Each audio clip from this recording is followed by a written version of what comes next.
पुनः हार्दिक शुभकामनाएं। हम बात करेंगे आज माँ देवी दुर्गा के 9 अवतारों में से दूसरे अवतार की माता ब्रह्मचारिणी, जो कि माँ दुर्गा का दूसरा अवतार है। देवी के इस अवतार की पूजा नवरात्रि के दूसरे दिन की जाती है। माँ का नाम ब्रह्मचारिणी दो शब्द ब्रह्मा और चारिणी से मिलकर बना है।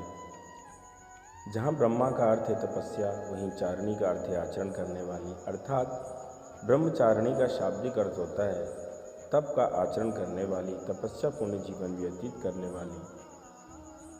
महादेव को अपने पति के रूप में पाने के लिए की गई कठोर तपस्या के कारण ही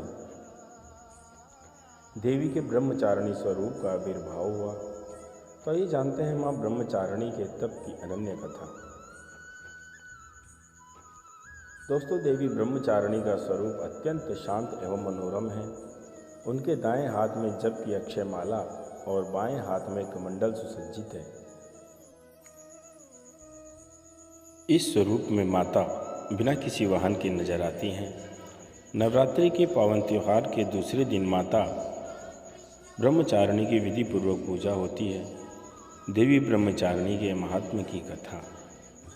महादेव के प्रति उनके प्रेम और निष्ठा से जुड़ी हुई है। माँ दुर्गा का यह अवतार मनुष्य को निष्ठा और वैराग्य की सीख देता है। उनकी महिमा की इस कथा का वर्णन देवी भागवत महात्म्य और मार्कंडेय पुराण के कुछ अंशों में मिलता है। धार्मिक कथाओं के अनुसार प्रजापति दक्ष ने कनखल में एक विराट यज्ञ का आयोजन किया था।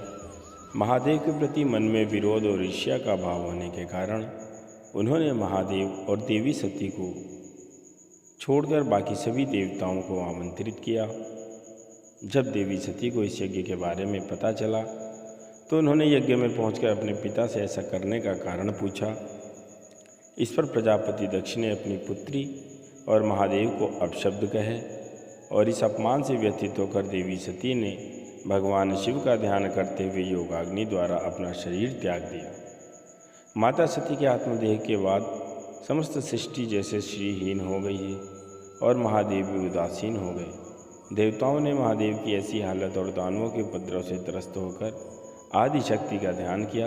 तब देवी आदिशक्ति ने सभी देवगणों को आश्वस्त किया कि बहुत जल्द पर्वतराज हिमालय के घर कन्या के रूप में अवतरित होंगी। यही कारण है कि कालांतर में देवी ने हिमालय और मैना के घर जन्म लिया।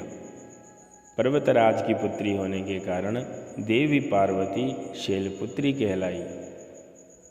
ऐसी मान्यता है कि एक बार देवर्षि ने देवी पार्वती की जन्म पत्रिका देखकर यह बताया कि आगे जाकर वह त्रिलोक के स्वामी महादेव की संगिनी बनेगी। जब इस बात का पता देवी पार्वती को पता चला तो उन्होंने वन में जाकर महादेव की कठोर तपस्या करना शुरू कर दिया। इसी कठोर तपस्या के कारण उनका नाम ब्रह्मचारिणी पड़ा। महादेव को पाने के लिए देवी की इतनी कठिन तपस्या के साक्षी सभी देवी देवता और ऋषि मुनि बने और उन्होंने देवी पार्वती की इस तपस्या को अभूतपूर्व बताया। जब देवी की कठिन तपस्या के कारण उनका शरीर कमजोर हो गया तब सभी देवताओं और ऋषियों ने इस तपस्या से प्रसन्न होकर उन्हें यह आशीर्वाद दिया कि उनकी सभी इच्छाएं पूरी होंगी और उनका विवाह महादेव के साथ ही संपन्न होगा। मान्यता तो यह भी है कि देवी का यह स्वरूप भक्तों को अनंत फल प्रदान करने वाला है। उनके इस स्वरूप को समस्त विद्याओं की जननी माना गया है और इस स्वरूप में देवी सफ़ेद वस्त्रों में नजर आती हैं। नवरात्रि के दूसरे दिन देवी ब्रह्मचारिणी की विधिवत पूजा की जाती है। इस दौरान कुंजिका स्तोत्रम पाठ का भी उच्चारण किया जाता है। ओम देवी ब्रह्मचारिणे नमः इनका मूल मंत्र है, जिसे आप अपने घरों में धूप पूजा के दौरान यानी ध्यान के दौरान तप में उसको उच्चारित कर सकते हैं। तो दोस्तों, यह थी जानकारी माँ ब्रह्मचारिणी देवी के बारे में कि आखिर उनका नाम ब्रह्मचारिणी क्यों पड़ा। अब हम थोड़ी सी बात कर लेते हैं कि माँ की जो पूजा होनी है दूसरे दिन की, उस पूजा से आप लोगों को क्या क्या फल मिल सकते हैं, क्या लाभ हो सकता है आपके जीवन में। माँ दुर्गा के दूसरे दिन शक्ति स्वरूप को ब्रह्मचारिणी के नाम से जाना जाता ही है, तो मैंने आपको बता ही दिया। और नवरात्रि का दूसरा दिन देवी जी के इसी स्वरूप को समर्पित है। इस वर्ष नवरात्रि के दूसरे दिन माँ ब्रह्मचारिणी की साधना की जाएगी।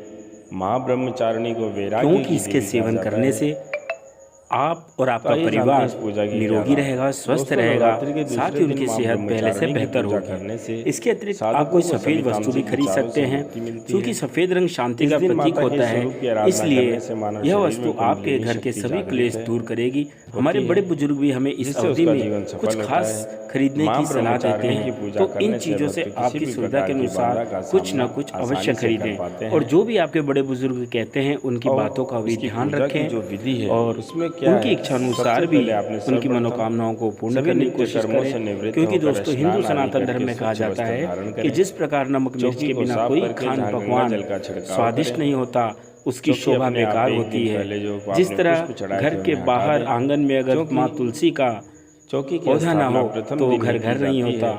उसी प्रकार जब तक हम अपने माँ बाप की सेवा नहीं करेंगे, बड़े बुजुर्ग जिस घर में नहीं होते वह घर भी कभी घर नहीं गिना जाता। ठीक है दोस्तों, तो जिनके पास माता पिता दादा दादी हैं, आप उन माता की आराधना शुरू आदर करें, उनको नमन करें, उनका प्यार, उनका आशीर्वाद जरूर लें। और मिलते हैं अगली वीडियो में, तब तक के लिए आप सभी अपना ख्याल रखें। जय माता दी, जय माता दी। करें, उन्हें सभी कार्य सफल बनाने के लिए प्रार्थना करें। इसके बाद ओम देवी ब्रह्मचारिणी नमः मंत्र के द्वारा माँ ब्रह्मचारिणी का आवाहन कर उनको विराजित करें। देवी जी के आवाहन के बाद माता को नमन करके निम्नलिखित मंत्र का उच्चारण कर सकते हैं। प्रथम पूज्य गणेश जी और देवी माँ को कुमकुम का तिलक लगाएं। साथ ही कलश, घट, चौकी को भी हल्दी, कुमकुम, अक्षत से तिलक कर नमन करें।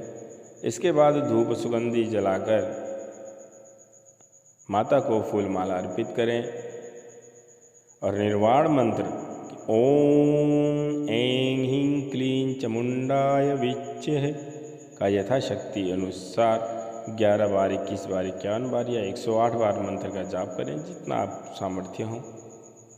उसके बाद माँ ब्रह्मचारिणी जी की आरती करें और आरती के बाद माता को हाथ जोड़कर प्रार्थना करें कि यदि हमसे कोई भूल चूक हो गई हो, कोई गलती हो गई हो, तो माँ हमें क्षमा करें। दोस्तों, यह थी ब्रह्मचारिणी माता की पूजा की विधि और उनके जीवन की परम पवित्र पौराणिक कथा। कल मिलते हैं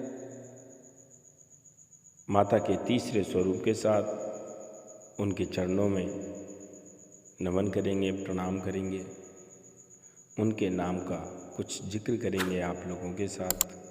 तब तक के लिए आप सभी अपना ध्यान रखें। जय श्री राम, जय माता दी।